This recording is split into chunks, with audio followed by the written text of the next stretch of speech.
On the morning of October 16, 1964, every Soviet citizen who opened a newspaper read the same short paragraph on the front page. Nikita Sergeyevich Khrushchev had been released from his duties, the item said, on his own request and for reasons of age and declining health. The same paragraph named the man who would succeed him. Nothing more was explained. Nothing about the days that had led to the announcement was explained, then or for years afterward. The removal of the head of the Soviet Union passed through the Soviet press as a matter of routine personnel news, and the country of hundreds of millions accepted the version they had been given. A 70-year-old man, after all, does step aside. A 70-year-old man who had been working normally only days earlier, who had taken telephone calls from the cosmonauts aboard the latest spacecraft, who had been due back in Moscow within days anyway, may have decided on his own that the work had become too much. The public version was not a lie so much as a frame around a silence, and it held for decades. What had actually happened in Moscow between the 12th and the 14th of October was not published in the Soviet Union at all. It was not even hinted at. The question this film is built around is not why Khrushchev fell. The why is complicated but legible. A series of policy failures, a personality that wore out its welcome, a reform program that unsettled the very people who had to carry it out. The interesting question, the one the public record was constructed to bury, is who actually organized it, because no single man did. That is the answer the film will arrive at, and it is an answer that will turn out to be more uncomfortable for the man who benefited than the affair itself. To understand what the men of October 1964 were doing, it is necessary to go back 11 years and look at the man they were removing. Khrushchev had been a survivor of Stalin's inner circle. When Stalin died in March 1953, Khrushchev was one of several men who had shared the rule of the Soviet Union for years and who now had to decide, among themselves, who would inherit it. By the summer of that year, the most dangerous of them had been neutralized. Lavrentiy Beria, the head of the security services, was arrested by his own colleagues and removed from power. Khrushchev's role in that removal was decisive, and it is worth remembering that the method used against Beria in 1953, the use of a Politburo majority to outvote and then destroy a colleague, was the same method now being used against Khrushchev himself. No tool of statecraft belongs to anyone in particular. It only waits for the next hand. For the next 3 years, Khrushchev consolidated. He became first secretary of the Central Committee of the Communist Party in September 1953, and he added the chairmanship of the Council of Ministers in February 1958, giving him both the party leadership and the headship of government. Between those two dates, he did something no Soviet leader had ever done before, and something the men who would remove him would never forgive him for. On the evening of February 25, 1956, at the closed session of the 20th Party Congress of the Communist Party of the Soviet Union, Khrushchev rose to speak. The hall contained several thousand delegates, Central Committee members, regional secretaries, senior officials, invited party veterans. Foreign delegations were not present. The speech was for Soviet ears only. Khrushchev read what would later be known as the secret speech, formally titled On the Cult of Personality and Its Consequences.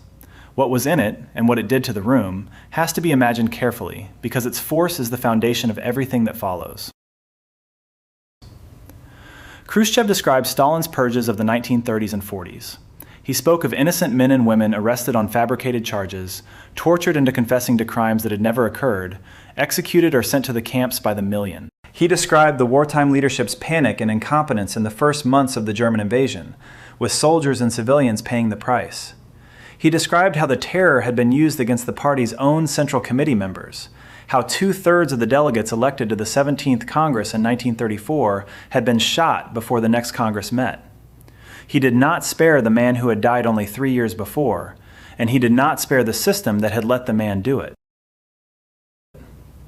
The accounts of those present, and they are accounts written by interested parties, decades later, and must be treated as such, describe delegates weeping. Some reportedly collapsed, some could not finish listening. The reaction matters because the reaction tells you what was actually being broken open. Not a political position, but a national understanding of the recent past that the state had enforced for a generation. For many in the hall, the speech was the first time they had heard a Soviet leader say in public what they had suspected, or what they had helped to do, or what had been done to them. The political prisoners held in the camps at that moment numbered in the millions. Within a year and a half, large numbers of them would be released. Within a few years, the major camps had been broken up or the camps had been emptied. Writers who had been unpublishable in the Soviet Union for a decade or more began to appear in print. The thaw had begun. This is the man who was removed in secret by his colleagues in October 1964. A man who had made a career inside Stalin's Politburo, who had signed the same orders in the same rooms as the men he later denounced, who had himself been complicit in the apparatus of terror, and who had nonetheless stood up in front of several thousand people and named the thing. The men who removed him in 1964 were in many cases the men who had been in the hall that night, or men of the generation that hall had been addressed to. Some of them had applauded, some of them had wept. 28 years later, they would not allow themselves to be removed in the same way. The point is not that Khrushchev was a hero. His complicity in the system he denounced is part of the record and cannot be wished away. Nor were his reforms entirely noble. Some were chaotic, some were vindictive, some were aimed at consolidating his own position rather than at any larger principle. The point for this film is narrower and stranger. The man overthrown in absolute silence by his own colleagues was the man who had made the public breaking of a national silence the founding gesture of his leadership.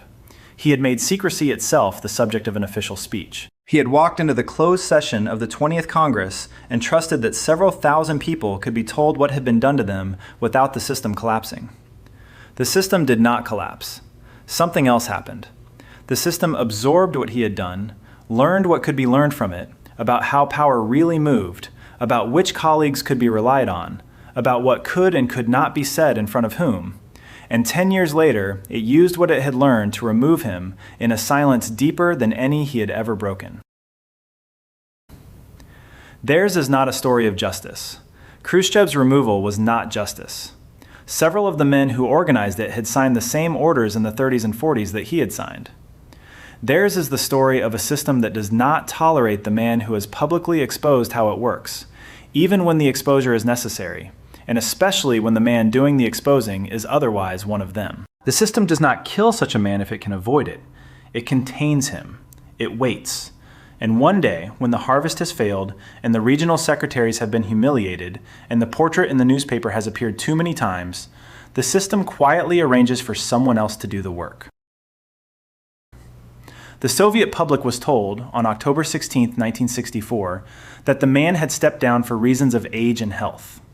The man himself, asked years later why he had not fought back, is recalled to have said he was glad the party had matured enough to control any individual. The phrase can be read as resignation, as irony, or as the only honest thing anyone said about the whole affair. All three readings are probably correct. What follows in this film is the mechanism. Who assembled it, how the pieces were arranged, what the precedent was that had to be defeated, how the security apparatus was turned against its own master, and why the men who made Brezhnev possible were destroyed by him within 3 years of their success. None of it was published at the time. Most of it would not be publishable for decades. The fullest account of what actually happened on the 14th of October would have to wait until the archives opened in 1991. And even then, what the archives revealed was that the version published at the time had been carefully constructed. In a country with no free press, where no external scrutiny was possible, they still edited the minutes. That single fact, more than any other, is the heart of the film. The years between the 20th Congress of 1956 and the summer of 1964 are usually called the Thaw, after a novel of that name by Ilya Ehrenberg, who could not have been published at all a year before Khrushchev stood up in front of the closed session and read what he read. It is a useful label and a misleading one. Useful because something genuinely changed. Millions of prisoners released from the camps. Writers appearing in print who had been dead or imprisoned or unprintable for a generation. A foreign policy that distanced itself, with varying degrees of conviction, from the worst of Stalin's inheritance. Misleading because nothing the thaw changed went as deep as the apparatus that had produced the terror in the first place. The party was not dissolved. The security services were not dissolved. The provincial secretaries, who had carried out the purges in their regions, were not removed in any numbers. The thaw was, in this sense, a controlled release of pressure rather than a change of system. The system stayed.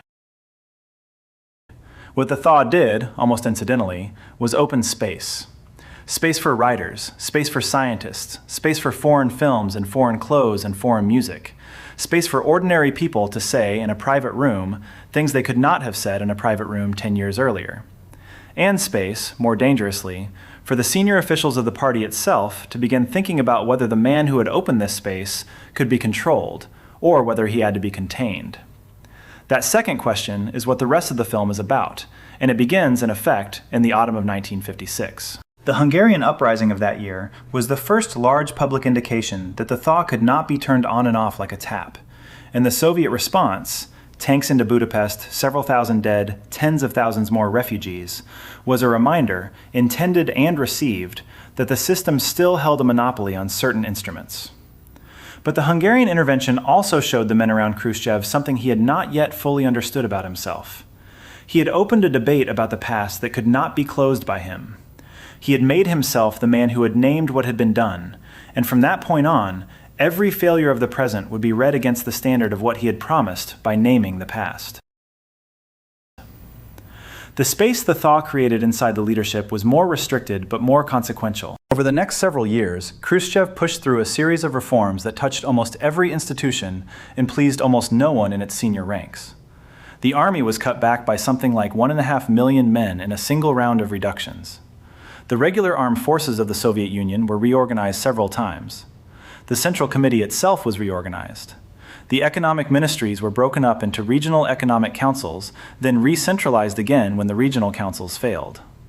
A polytechnic reform was imposed on the schools over the objections of most of the country's senior teachers. None of these reforms were necessarily wrong. Several of them were the kind of bold move that an energetic leader is supposed to make. The problem was that they were being made, with great confidence and with little consultation, by a man who had also made himself the moral voice of the system. The combination made him impossible to argue with on policy without appearing to defend the things he had denounced about the past. And it made him impossible to criticize on the past without appearing to question the reforms. He had welded his legitimacy to his program, and his colleagues were beginning to find that no criticism of either was welcome. Then, in June of 1957, the colleagues tried. A majority of the Presidium of the Central Committee, the inner cabinet of the Soviet leadership, voted to remove Khrushchev from the position of First Secretary. The names of the majority are worth saying carefully, because they are the names of the men who lost in 1957 and never forgot it.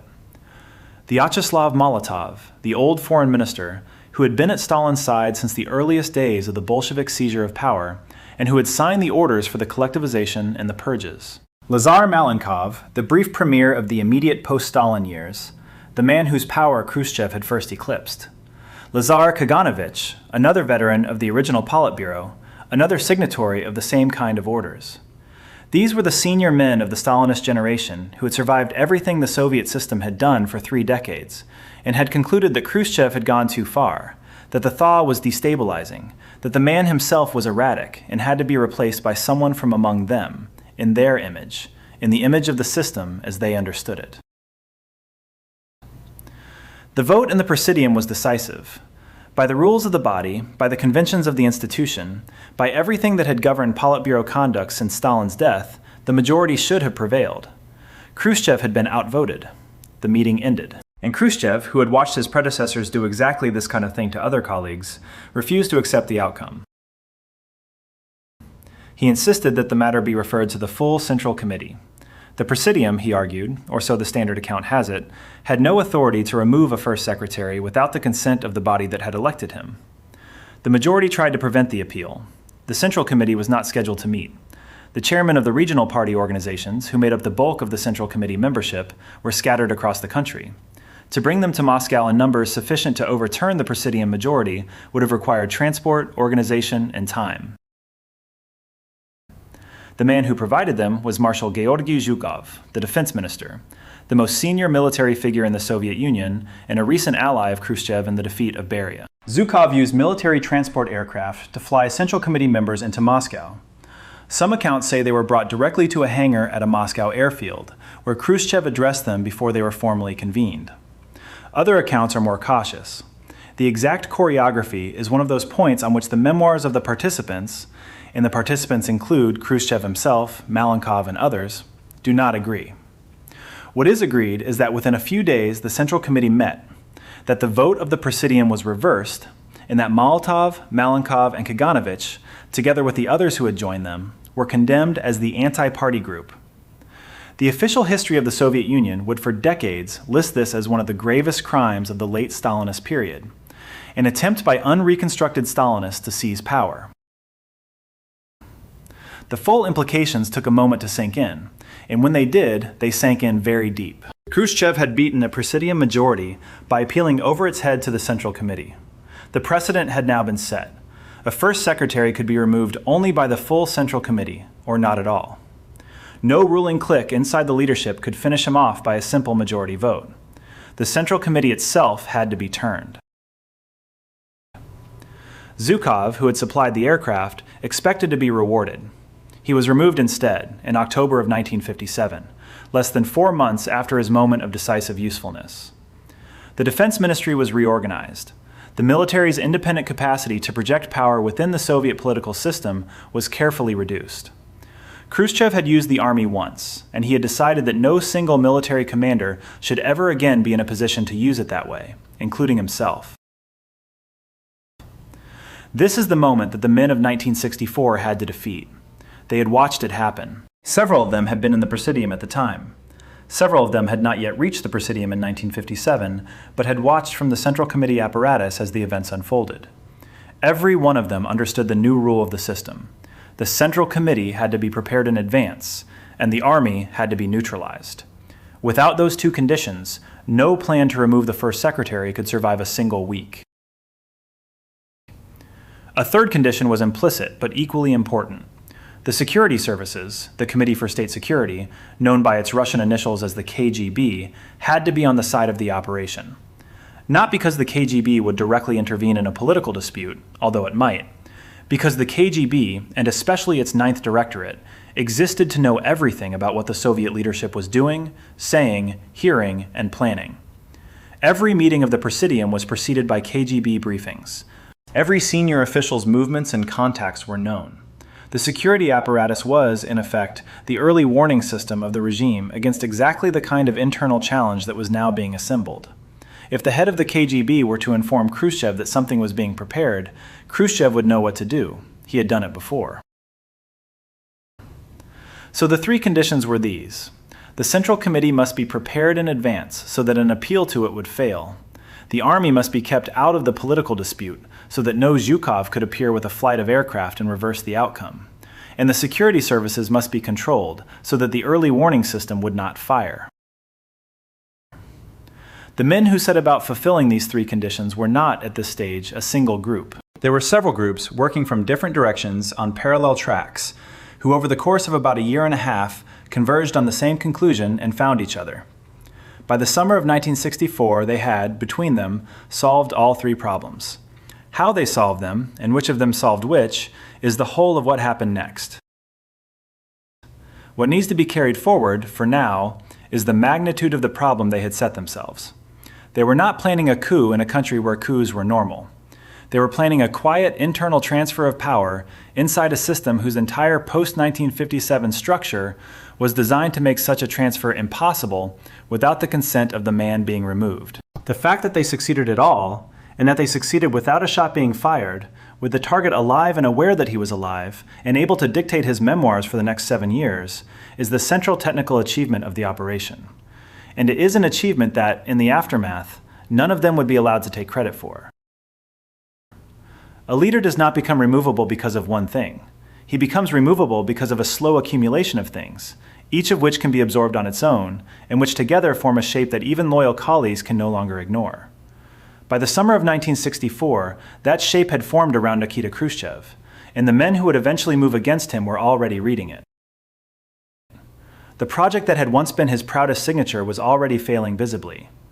The Virgin Lands campaign had been launched in 1954, the year after Stalin's death. Khrushchev's argument was straightforward. The Soviet Union needed more grain. The traditional grain-growing regions of European Russia and Ukraine had been farmed hard for decades and were not producing more. But the empty steppe of Kazakhstan and southern Siberia could be plowed and made to yield. The first years vindicated him.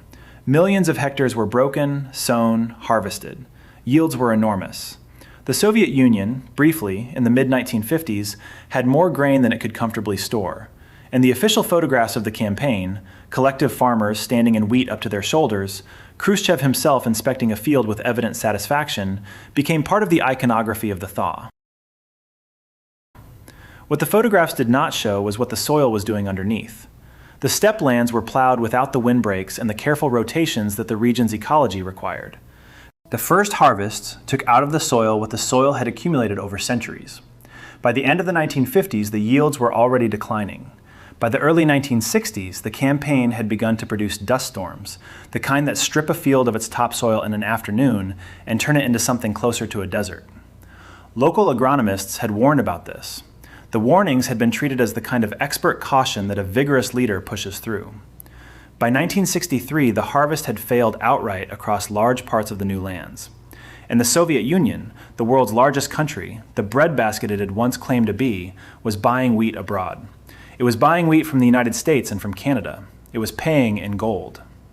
For a leadership that had built its legitimacy partly on the contrast with capitalist agriculture, the image was brutal in a specific way. The grain purchases were kept quiet in the Soviet press. There was no admission that the country was short of bread, and there were no photographs of foreign ships unloading foreign wheat at Soviet ports. But the leadership knew, and the leadership talked. By the winter of 1963, the figure of how much gold was leaving the country was in internal documents and in the conversation of ministers. Khrushchev's signature program, the thing he had staked his claim on as the man who fed the country, was now the reason the country was going hungry. The Cuban Missile Crisis of October 1962 had done further damage, but of a different kind. In the public version that the Soviet press carried, the outcome was a triumph. The United States had been forced to remove its missiles from Turkey and Italy, the balance of power had been restored, the imperialists had backed down. The internal reading was different. Inside the Presidium, the assessment that most of the senior members accepted over time was that the Soviet Union had been forced to withdraw its missiles from Cuba under conditions dictated from Washington, including the inspection of Soviet ships. Khrushchev himself, in his memoirs dictated years later, recorded his view that the outcome had been a humiliation inflicted by the United States and accepted by him under duress. Whatever the precise balance of the strategic outcome, the crisis was read inside the leadership as proof that Khrushchev's impulsive style had again placed the Soviet Union in a position where retreat was the only option. The accounts differ. What does not differ is that the reading inside the room was worse than the reading in the newspapers. In June of 1962, several months before the Cuban crisis, troops of the Soviet army had opened fire on striking workers in the city of Novocherkassk. The workers were protesting food prices and wage cuts that had followed the regime's economic reforms. The troops fired, killing an unknown number, some sources speak of dozens, some of more, and the event was suppressed with a thoroughness that the Soviet system had perfected over decades. No news of Novocherkassk appeared in the Soviet press. The families of the dead were threatened. The city was sealed off. The participants in the protests were hunted down over the following months. The fact that the event happened at all, that workers in a Soviet city fired on Soviet troops and the troops fired back, was not public knowledge inside the Soviet Union for decades. It was known inside the leadership. Khrushchev's role in authorizing the use of force is not in serious dispute, and the incident gave every senior official who had ever doubted him a private reminder of what the man's improvisations could cost.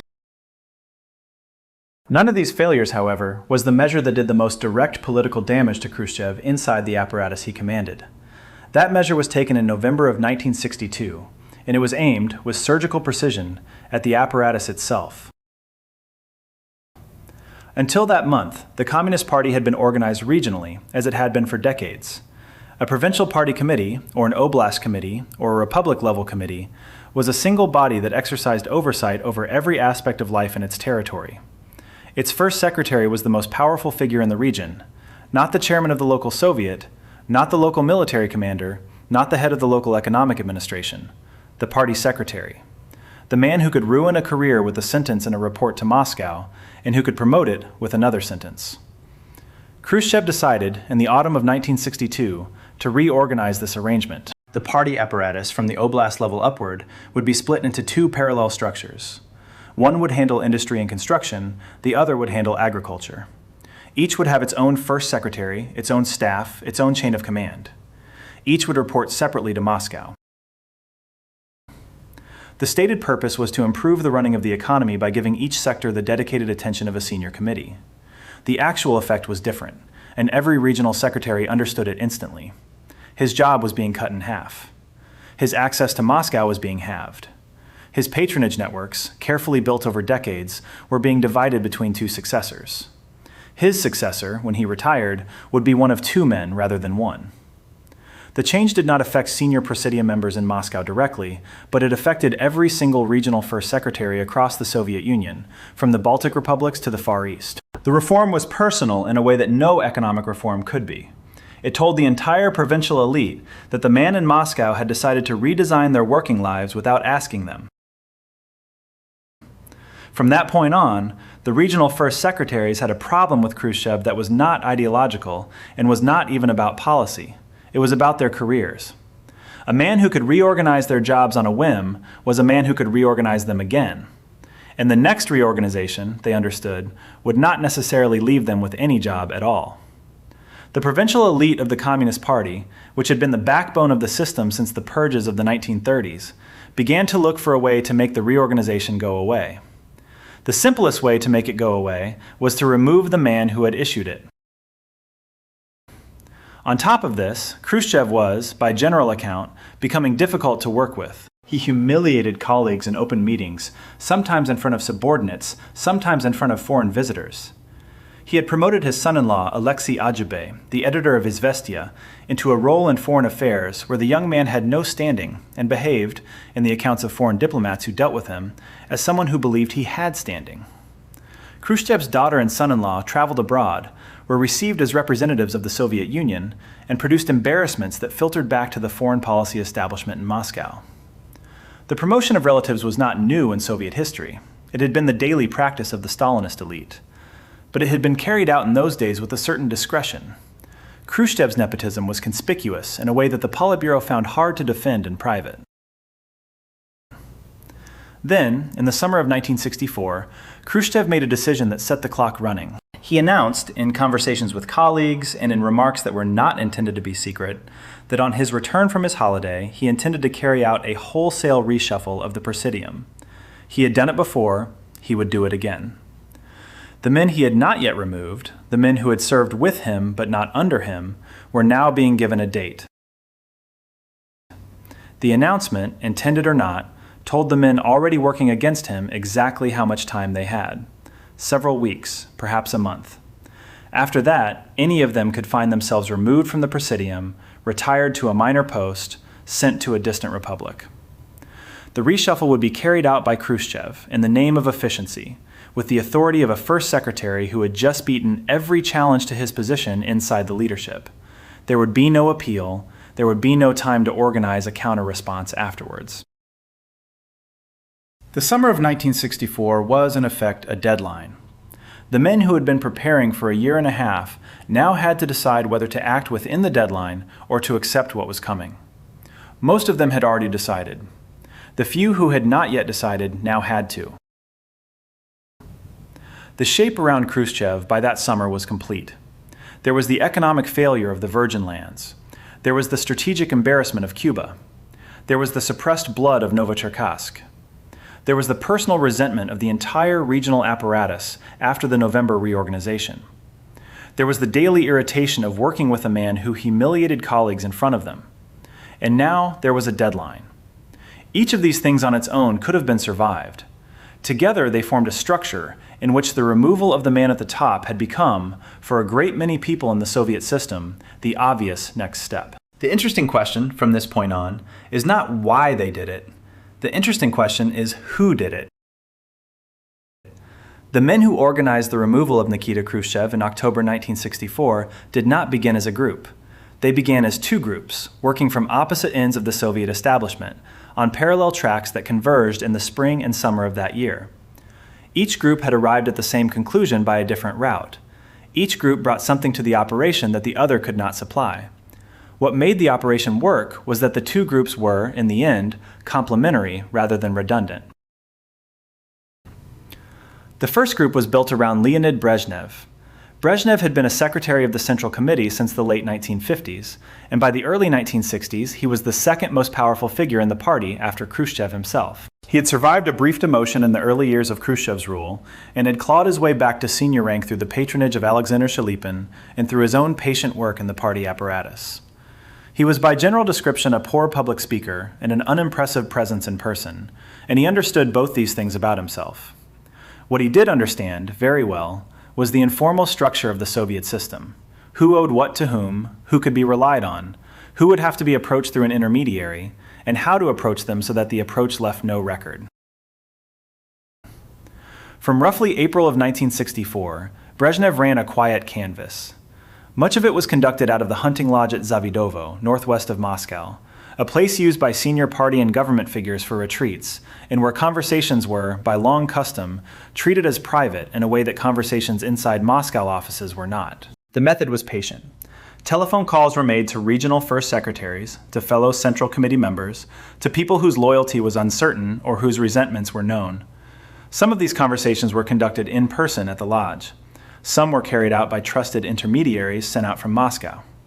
The instruction to those intermediaries, as recorded in later accounts, was to frame the conversation as support for Khrushchev's policy rather than as opposition to Khrushchev himself. This was important both because it lowered the political risk of the conversation for the intermediary and because it allowed the information being sought to be obtained without a paper trail. A man asked whether he supported the Virgin Lands policy could speak freely. A man asked whether he supported the first secretary would say very little. The canvass was not aimed at producing a majority in the Presidium. After 1957, Brezhnev understood that a Presidium majority against Khrushchev would be reversed if the Central Committee were appealed to. The canvass was aimed at producing something different. It was aimed at producing, by the autumn, a Central Committee that would not overturn a Presidium decision against Khrushchev. Every full member and every candidate member of the Central Committee who could be reached was to be sounded out, gently, in conversations that left no record, so that when the decisive moment came, the apparatus that had rescued Khrushchev in 1957 would, this time, do nothing. Brezhnev was good at this work. He was also, by several later accounts, deeply frightened by it. According to the memoirs of Vladimir Simichastny, who would be introduced shortly, Brezhnev wavered repeatedly in the summer and autumn of 1964 and had to be persuaded, more than once, not to withdraw from the operation he had begun. The picture that emerges from the various memoirs of the other participants is of a man who had the patience to organize a conspiracy and did not have the nerve to lead one.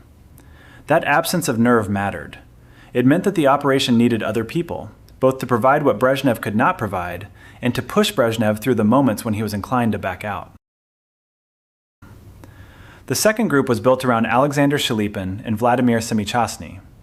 The two men had worked together since their shared years in the Komsomol, the communist youth organization, in the 1940s and early 50s. Both had risen through the Soviet security apparatus. Shilipin had been head of the KGB from 1958 to 1961, and had then been moved sideways to chair the Party State Control Committee, an oversight body with authority across party, government, and military structures, reporting to the Presidium. It was a position designed to keep Shilipin occupied without giving him back the security services he had previously commanded. The position had not, in fact, kept him out of anything. Shilipin had used the party state control apparatus to build a network of his own across the Soviet Union, and he had kept his connections inside the KGB alive. Simichastny was Shilipin's protege, younger by a decade, and in 1964 he was the serving chairman of the KGB. He was 37 years old. He had been appointed to the position by Khrushchev personally. He had never held any other senior position. His entire senior career was the chairmanship of the security services of the Soviet Union. Shilipin and Simichastny had arrived at the conclusion that Khrushchev had to be removed from a different direction than Brezhnev's. Brezhnev's direction was that of the party apparatus, where the November reorganization had made the regional secretaries hostile. Shilipin and Simichastny's direction was that of the institutions the security generation had been built inside. The Komsomol generation, the young men and a few young women who had been recruited into the security services in the party apparatus in the late Stalin period and the early Khrushchev period, had been formed by the system Khrushchev was dismantling. Khrushchev had closed the camps, released the prisoners, opened the archives enough to begin to describe the terror that had built the security services in their current form. The security services themselves he had not touched. But the public narrative in which they had been an essential and honorable instrument of the Soviet state was now, in the official version Khrushchev himself had read out in 1956, somewhat more complicated than it had been before. The institutional settlement Khrushchev was constructing was one in which the security services were, in effect, on probation. Shelepin and Semichastny were not on probation. They ran the services. They intended to keep running them. The man in the Kremlin who had made their institution's history an embarrassment was, in their view, an obstacle. The two groups found each other. The details of who approached whom and when are recorded in the later memoirs of the participants and disagree with each other on points of pride and chronology. What is not in dispute is that by the late summer of 1964, Brezhnev, Shelepin, and Semichastny were working to a common plan. Two additional pieces were still needed. The first was the army. In June of 1957, Marshal Zhukov had used military transport aircraft to fly Central Committee members into Moscow and reverse a Presidium majority against Khrushchev. The route of escape that Zhukov had provided had to be closed. The man who would close it was the defense minister, Marshal Rodion Malinovsky. Malinovsky had been appointed defense minister in 1957 after Zhukov's removal and had served in the post since. He was a veteran of the Second World War, a political soldier in the Stalinist mold, careful and disciplined. His cooperation was required not because he was going to do anything positive, but because he had to do nothing negative. He had to refuse, in the days before the operation, to allow any of his senior officers to be drawn into a counter-coup on Khrushchev's behalf. The accounts of the operation all agree that Malinovsky did precisely this. He kept the army out of the political dispute, and the absence of any military response was decisive. The second piece was legitimacy. The operation needed a man whose authority within the party was such that his endorsement of it turned the enterprise from a criminal conspiracy into a sanctioned act of institutional self-defense. That man was Mikhail Suslov, the party's chief ideologist, the man who had stood beside Stalin at the major trials of the 1930s and had survived everything since. Suslov was a quiet, ascetic figure of unimpeachable party orthodoxy. Without him, the removal of Khrushchev would have been a factional putsch by one group of officials against another. With him, it became an act of the Presidium. When Suslov was told what was being planned, by a witness account preserved in later memoirs, his reaction was horror. He went gray. Some accounts say his lips turned blue. He said, in the words reported by the witness, that what was being proposed meant civil war. He said that this was the end of everything. And then, after a period that the witness accounts do not specify precisely, he agreed to join. The exact motives of his agreement are not in the record and must remain uncertain. What is in the record is that from the point of agreement he became indispensable. His voice, not Brezhnev's and not Shelepin's, would open the decisive session of the Presidium on the 14th of October. The fact that Suslov had opened it was what made the session not a meeting of conspirators, but a meeting of the leadership. And then there was Semichastny. The position Semichastny occupied is the heart of the whole operation, and it has to be understood on its own terms to be believed. The KGB included within it a directorate, the Ninth, whose task was to monitor and protect the Soviet leadership. Every meeting of the Presidium was preceded by its briefings. Every senior official's movements were tracked. Every telephone line was monitored. Every visitor to a Kremlin office or a government dacha was recorded. The Ninth Directorate was, in effect, the early warning system of the Soviet state against exactly the kind of internal challenge that was now being assembled. If the Ninth Directorate had been doing its job honestly and had reported what it knew to Khrushchev, Khrushchev would have known. He had beaten a Presidium majority before. He would have known how to do it again. Semichastny ran the apparatus that should have detected the conspiracy. He had been appointed to run it by Khrushchev himself. He was 37 years old. Each morning, an intelligence summary curated by him was placed on Khrushchev's desk before Khrushchev read anything else. He decided, in other words, what the head of the Soviet state read about the world. He knew what was being assembled at Zavidovo because he was part of assembling it. One telephone call from him to Khrushchev, one morning summary that mentioned the right name in the right context, and the conspiracy would almost certainly have collapsed. Khrushchev would have flown back to Moscow ahead of schedule, convened the Presidium himself, removed Brezhnev from his secretaryship, removed Shelepin and Semichastny from their positions, and called a Central Committee plenum at which the conspirators would have been outvoted by loyalists who had not been sounded out in advance. The whole plan was, in this sense, one early morning phone call away from failure at every moment of its existence. In his memoirs, written decades later, Semychastny recorded one further detail that has to be carried forward carefully. According to his own account, at some point in the preparations, Brezhnev raised the possibility of simply killing Khrushchev.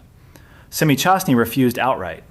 The proposal was not pursued. This is Semychastny's own account of his own conduct, written by a man who had every reason to put himself in a favorable light, and it must be treated with the caution due to any such account.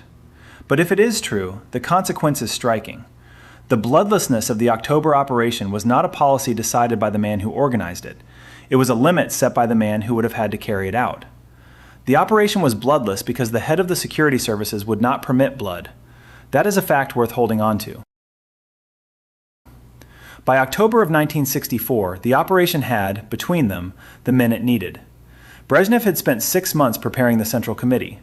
Shalypin had supplied the institutional reach and the experience of the security apparatus. Semychastny had closed the early warning system. Malinovsky had closed the military escape route. Suslov had supplied the legitimacy without which the operation would have been a crime. What was missing was the moment, the pretext, the reason to bring Khrushchev back to Moscow at a time when the operation was ready to receive him. That moment would arrive on the 12th of October in the form of a telephone call. 2 Soviet cosmonauts and a third man, a doctor pressed into service to make the crew of 3, had been in orbit for less than 2 days when the spacecraft was overtaken by its own crew schedule. The mission was called Voskad. It had launched on the 10th or 11th of October 1964, accounts of the precise date vary, and it was the first time more than one human being had been carried into space at the same time. The world was watching. The Soviet press was jubilant. From his dacha on the Black Sea, on holiday as he had been for several days, Nikita Khrushchev telephoned the crew to congratulate them. The conversation was carried on Soviet radio. It sounded like the routine of a confident state. Within 48 hours, the man who had made that telephone call would be a private citizen, and the apparatus that had put the spacecraft into orbit would be taking instructions from someone else. The holiday had begun normally. Khrushchev was at his dacha at Pitsunda on the Black Sea coast, in the same region where he had spent working holidays for years. He had been due back in Moscow around the 20th of October after a routine break. On the afternoon of the 12th, Mikhail Suslov in Moscow telephoned him at the dacha. The pretext was agricultural policy. There was a question, Suslov reported, that required the chairman's attention in person, and it would be useful if he could return to Moscow a little earlier than planned. Khrushchev, by several accounts, did not press for details. He agreed to return. He began the journey the next morning, the 13th, by aircraft to Moscow.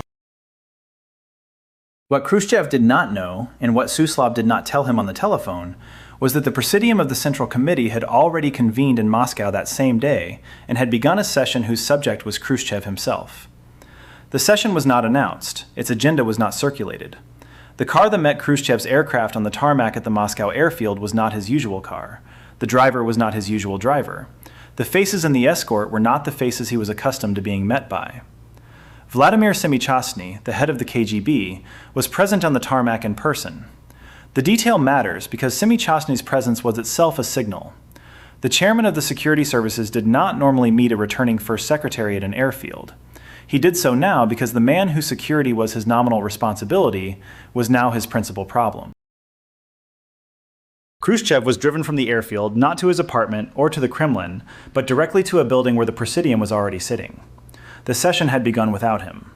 He entered a room in which most of his colleagues were present, and in which the subject under discussion was his removal from office. The session ran across the 13th and 14th of October. It was not, in any meaningful sense, a debate. Suslov opened. His speech was a prepared indictment, drafted in advance, signed off by the Presidium and the Secretariat, and read from a text rather than delivered as commentary. The indictment moved through the catalog of failures that the previous months of canvassing had identified. The economic failure of the Virgin Lands, the strategic embarrassment of Cuba, the blood of Novocherkassk, the disorganization of the November reorganization of the party apparatus, the proliferation of his own portrait in the press, the cost of ceremonial entertaining at state expense. the personal humiliations of colleagues, the promotion of relatives. The whole indictment was structured not as a political argument, but as a record. Alexander Shalypin spoke next, and he spoke against Khrushchev's record as a whole, in the longer frame of what the system had been and what Khrushchev had done to it. Other members of the Presidium spoke in the same direction, in shorter contributions that ratified the indictment rather than extended it. Dmitry Polyansky, the chairman of the Council of Ministers of the Russian Soviet Federative Socialist Republic, had drafted a long report of about 50 pages. The report cataloged the failures in detail: the conduct of foreign policy, the retreat over Cuba, the personality cult, the cost of ceremony. It included, according to accounts preserved in later memoirs, an itemized list of something like 128 official lunches and receptions held in a single year at party expense. It included account of the number of times Khrushchev's portrait had appeared in Pravda over a recent year, a figure that the report compared to Stalin's lifetime total of 6 appearances in the same paper. The exact numbers have been disputed in later accounts and should be treated as approximate, but the point the report was making, that Khrushchev's image was being circulated on a scale that dwarfed Stalin's own, was understood by everyone in the room. One person was in the room who should not have been there in any ordinary sense. Alexei Adjibey, Khrushchev's son-in-law, the editor of Izvestia, was present. His presence is not explained in the available accounts, and his inclusion may have been a deliberate piece of pressure, the presence of a relative whose foreign travels had irritated the leadership for years. Adjibey later wrote a memoir describing what he saw. Khrushchev sat slumped in his chair, according to this account, his head down, not raising his eyes. He looked, Adjibey wrote, very small. The strength seemed to have gone out of him. The description comes from an interested source, the son-in-law, written decades later, and must be treated as such. But no other account contradicts it, and several confirm it in different language. One person in the room spoke in a different direction. Anastas Mikoyan, an old colleague of Khrushchev's from the immediate post-Stalin years, suggested that Khrushchev might be kept on in a reduced role. The suggestion was overruled. Mikoyan did not press it. He was at that point one of the longest-serving members of the Soviet leadership, and he understood the limits of what could be salvaged. His intervention was recorded in the official record. It was recorded as the moment at which the room had considered leniency and rejected it. Khrushchev, in the accounts that have come down to us, conceded that some of the criticism was justified. The exact extent of the concession varies between accounts and should be treated as approximate. What is consistent across accounts is that no defense was mounted. There was no procedural challenge to the session. There was no demand that the matter be referred to the Central Committee. There was no appeal to the precedent of 1957. The absence of the appeal is the most important fact of the entire 2 days. In 1957, a Presidium majority had voted to remove Khrushchev, and Khrushchev had refused to accept the vote and had appealed over the Presidium's head to the Central Committee. Zhukov had flown the Central Committee in. The majority had been reversed. In 1964, there was no appeal, because the Central Committee had been prepared in advance. Brezhnev's 6 months of patient canvassing had done their work.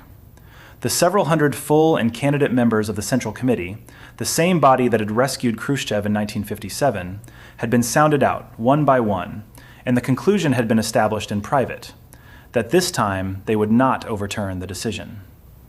Khrushchev knew this. He did not bother to make it. One further detail from the plenum belongs here. Yuri Andropov, later the long-serving head of the KGB, and the man who would eventually succeed Brezhnev, was asked in later years why no member of the plenum had risen to speak for Khrushchev. His reported answer, as preserved in later accounts, was a question of his own. How many of them, he asked, owed their seats to Khrushchev?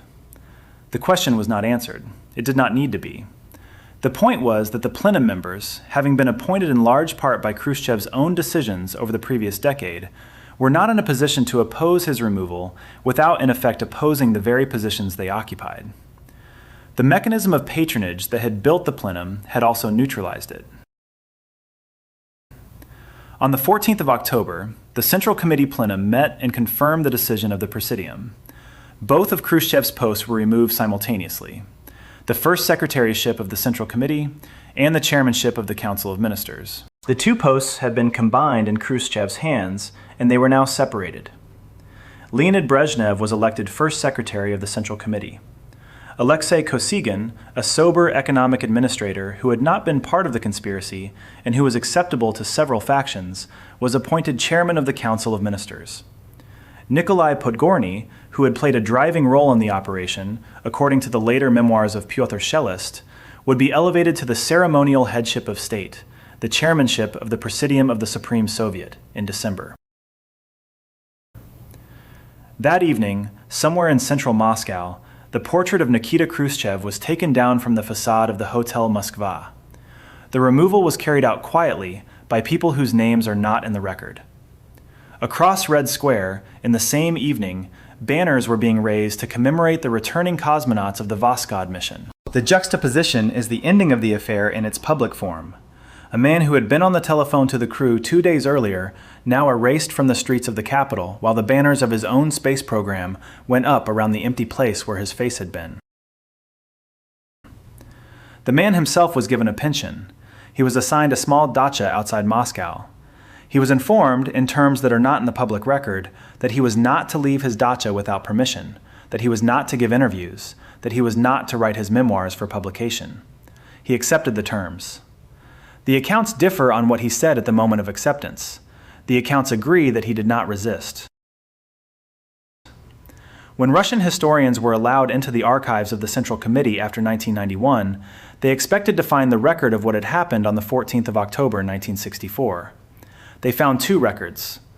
One was the official version published by the Soviet state at the time, distributed through Pravda and other outlets as the account of the plenum. The other was the verbatim stenographic transcript recorded as the session actually took place, captured by the stenographers of the Central Committee in the room. The 2 accounts are of the same meeting. They do not describe the same meeting.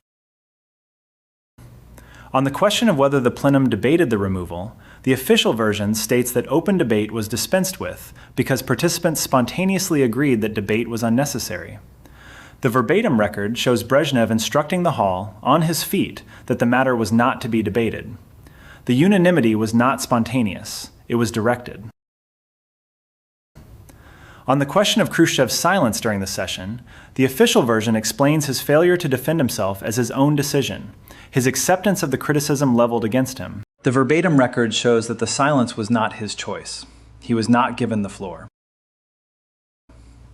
On the question of Brezhnev's nomination to the first secretaryship, the official version presents it as a natural consensus that arose from the room. The verbatim record shows Brezhnev nominated immediately, on cue, with the nominating speech delivered by a Presidium member who had been briefed in advance. The discrepancies are not minor, and they are not isolated.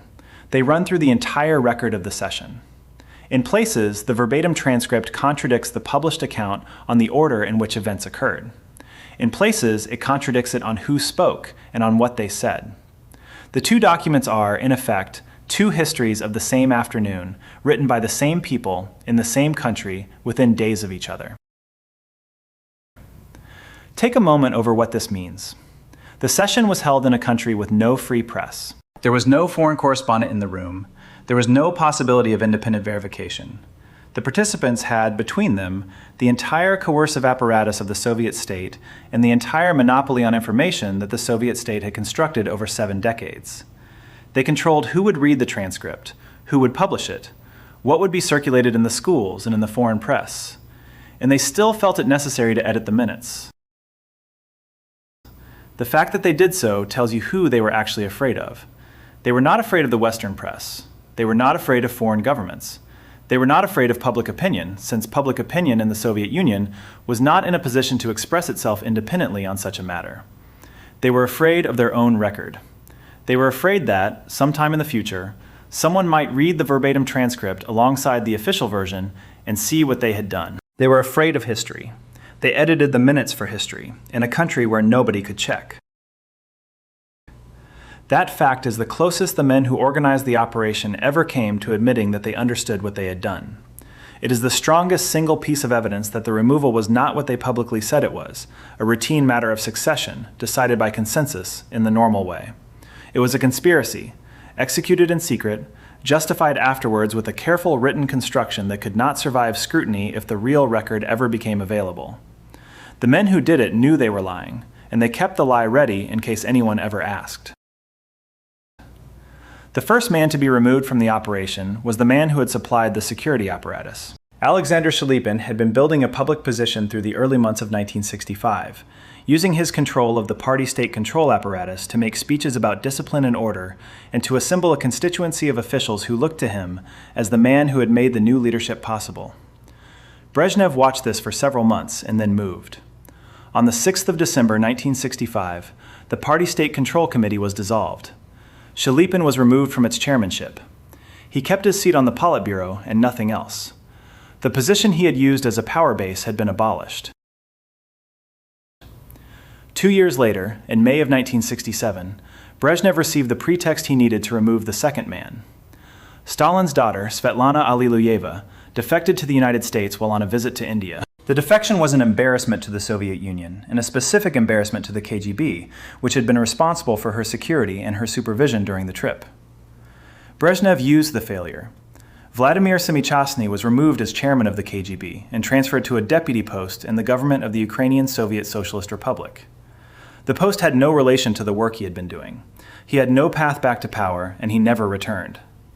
Within 2 months of Semychastny's removal, Chalypin was moved from his Politburo seat to the chairmanship of the All-Union Trade Union Council, a post that in Soviet politics had long since ceased to carry any weight.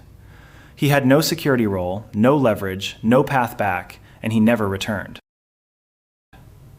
The 2 men who had assembled the security apparatus around the operation were gone within 3 years of its success. The man who had supplied the ideological cover, Mikhail Suslov, retained his position until his death in January 1982, but he never held independent power and never sought it. The man who had kept the army out, Rodion Malinovsky, was removed as defense minister in May 1966, the year after the operation, in circumstances that remain disputed in the historical record. The men who had driven the operation forward in the Presidium, Nikolai Podgorny and Pyotr Shelist, were progressively marginalized over the next decade and removed from their positions. By the end of the 1970s, none of the senior figures who had made the operation possible held any significant post in the Soviet state. The reason for the purge of the organizers is not mysterious. A man who has watched a coup assembled around him knows how the next one would be built. He knows which offices matter and which do not. He knows which colleagues are capable of what. He knows what patience and what nerve and what legitimacy and what control of the security services can do, because he has just watched all of those things done to him. The only sure way to prevent the operation being repeated is to remove the people who could do it. Brezhnev removed them. He did it slowly, in the way that the Soviet system preferred, with promotions to positions of no consequence and quiet transfers to distant republics. He did it without the violence that Semychastny had refused to permit in his case. He did it because he had understood, watching the operation succeed, that the next one would succeed only if he permitted it to. Leonid Brezhnev held power for 18 years, from 1964 until his death in November 1982. No Soviet leader except Stalin held power longer. The 18 years were marked by an absence of structural reform that was, by the end of them, indistinguishable from decline. The economy slowed, the institutions aged, the leadership cohort atrophied. The war in Afghanistan from 1979 onward reproduced, on the Soviet side, several of the features of the American war in Vietnam, including a public version of events that diverged from the private understanding inside the leadership. None of this was reversed. None of it could be reversed by a leadership that had been chosen by the removal of its predecessor and that understood, at every level, the cost of permitting any genuine reform. Khrushchev lived for 7 years after his removal. He lived as a supervised pensioner at a dacha outside Moscow. He dictated his memoirs in secret, on tape, in his own voice, and the tapes were smuggled out of the Soviet Union and published in the West during his lifetime. The publication was an event. The Soviet press did not review the book, and the Soviet leadership did not respond to it. On the 11th of September 1971, Khrushchev died. Pravda acknowledged his death in a single line the day after, and described him in that line as a private pensioner. No titles were given, no account of what he had done or of what had been done to him was provided. He was buried at Novodevichy Cemetery in Moscow, rather than at the Kremlin Wall where the most senior figures of the Soviet state were customarily interred. The location was, in itself, a summary of how the state he had led had chosen to remember him. Asked once, in his last years, why he had not fought back in October 1964, Khrushchev is recalled to have said he was glad the party had matured enough to control any individual. The remark can be read as resignation. It can be read as irony. It can be read as the only honest thing anyone said about the whole affair, before or since. All three readings are probably correct, and the film should not choose between them. The answer to the question the film began with, of who organized the removal, is the answer that has been visible all along. No single man organized the removal of Nikita Khrushchev in October 1964. Brezhnev built the network over 6 months and lost his nerve at the decisive moment, to the extent that, by his own account in the memoirs of Semychastny, he had to be dragged to the telephone to make the necessary calls. Suslov supplied the legitimacy, in the form of a signed indictment and a voice at the opening of the session that turned the meeting of conspirators into a meeting of the leadership. Shilipin and Semychastny supplied the security apparatus, and with it the certainty that no warning would reach the man they were removing. Malinovsky supplied the absence of any military response, which is what closed the escape route that Zhukov had opened for Khrushchev in 1957. Podgorny and Shelis drove the operation forward inside the Presidium. Every one of them was indispensable. Remove any one of them, and the plan does not survive. That is why, once the plan had succeeded, Brezhnev spent the next 3 years removing every one of them. The men who had made the operation possible had, by the very fact of having made it possible, demonstrated that the next operation of the same kind was also possible. They had built the mechanism, and the man who had watched the mechanism work once had no intention of letting it work again. The 18 years of Brezhnev's rule, characterized by an almost complete immobility of the Soviet system, were the years in which the lesson of October 1964 was being applied. The system stayed still because it had been shown what moving could cost. The men who edited the minutes of the 14th of October understood, with more clarity than is comfortable, what they had done.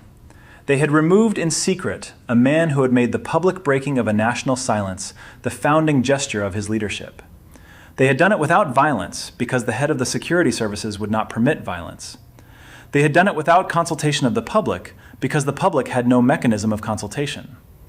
They had done it in a country where no one outside the room could ever check what they had done, and they had still edited the minutes. The lie they told about what they had done, preserved in the archive alongside the truth, is the closest the Soviet system ever came to confessing that it knew what it was.